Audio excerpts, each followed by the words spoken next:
Laban natin Sir William, guys. Sayang, wala na sila sila Ma'am Dumpling, no? Ito F6 tayo.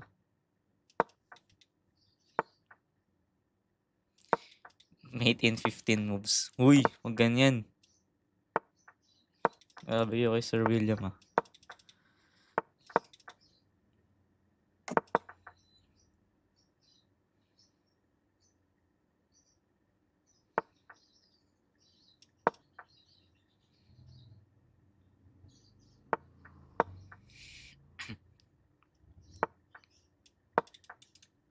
Kulit nung knight, oh. Knight E8, knight C7, and knight E6, as knight D4.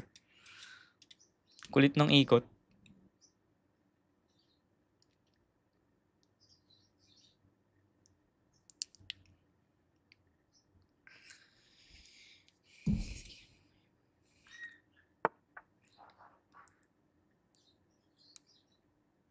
Tara, Ma'am Dumpling, next game na kayo.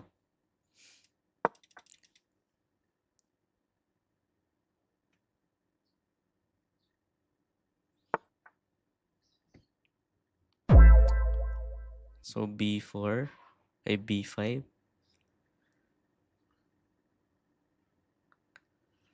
Takes.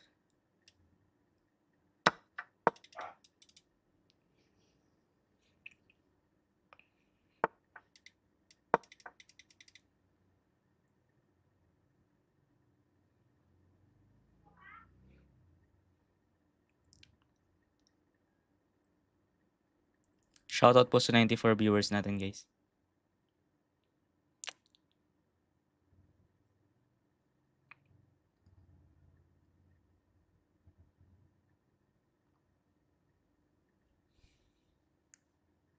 Medyo napaisip Sir William dito.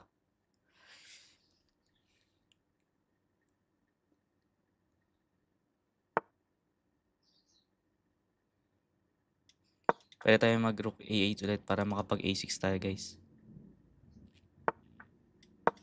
G4 din, A6. How did you become GM? Sali po tournament, FIDE. FIDE tournament.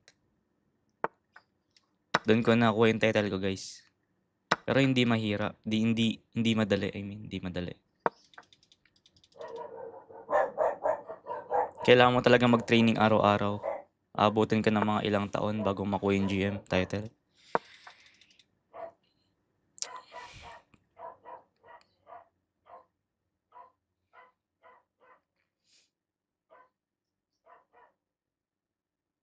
Kaya pala sobrang lakas Magnus Carlsen ko. Lakas talaga yun, Magnus yun eh. Goat ng chess yun, guys.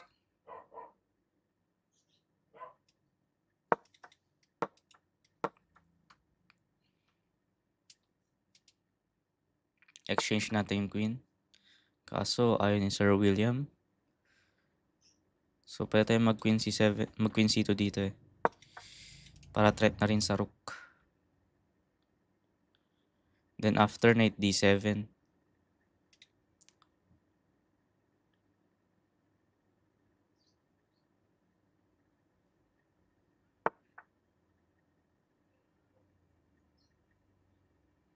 Pwede to, guys. Para may knight E5 tayo. Then knight E5. Threat sa queen.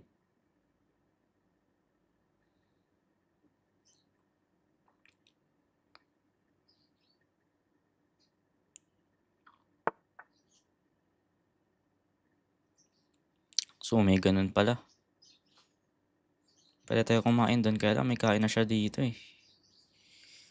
Problema to, guys. Problema.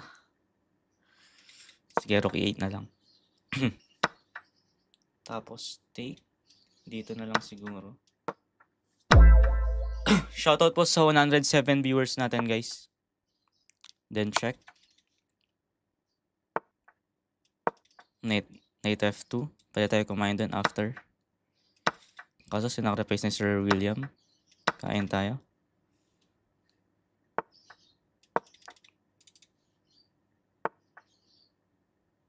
Depensahan natin. Take. Guys, na time pressure lang guys. Lakas ni Sir William. Winning din siya dun. So, nice game po, Sir William. Time pressure lang guys.